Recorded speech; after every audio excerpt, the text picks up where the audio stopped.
घने भारतीय जंगल के बीच एक पुराना सरोवर था।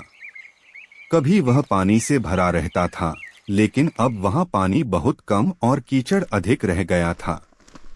उसी सरोवर के किनारे एक पत्थरीली गुफा थी, जहाँ एक बूढ़ा शेर रहता था। समय के साथ शेर बहुत कमजोर और लाचार हो गया था।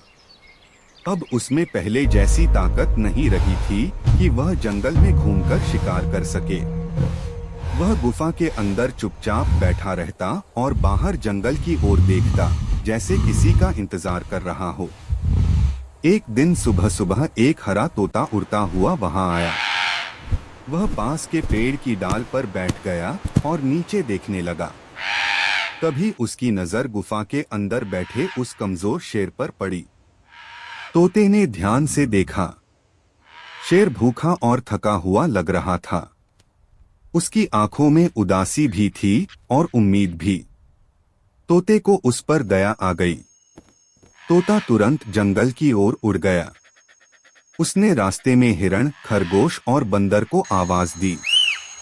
सब जानवर इकट्ठा हो गए।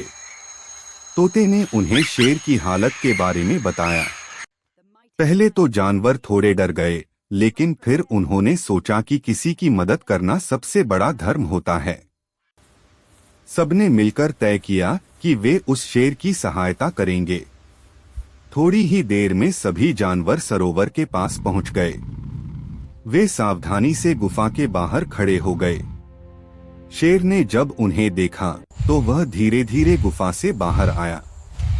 जानवरों ने उसके लिए पानी और थोड़ा भोजन रखा। शेर ने धीरे धीरे पानी पिया और भोजन किया। कुछ ही देर में उसके चेहरे पर थोड़ी ताकत और संतोष दिखाई देने लगा। शेर ने सभी जानवरों की ओर कृतज्ञता से देखा। उसकी आंखों में अब उदासी नहीं थी, बल्कि आभार था। उस दिन जंगल के सभी जानवरों ने एक बड़ी बात समझी, दया और मदद से सबसे बड़ा दिल जीता जा सकता है। उस दिन से जंगल में शेर और बाकी जानवरों के बीच एक नई दोस्ती की शुरुआत हो गई। और वह हरा तोता, जिसने सबको एक साथ लाया था, खुशी से आसमान में उड़ता हुआ पूरे जंगल को निहारता रहा।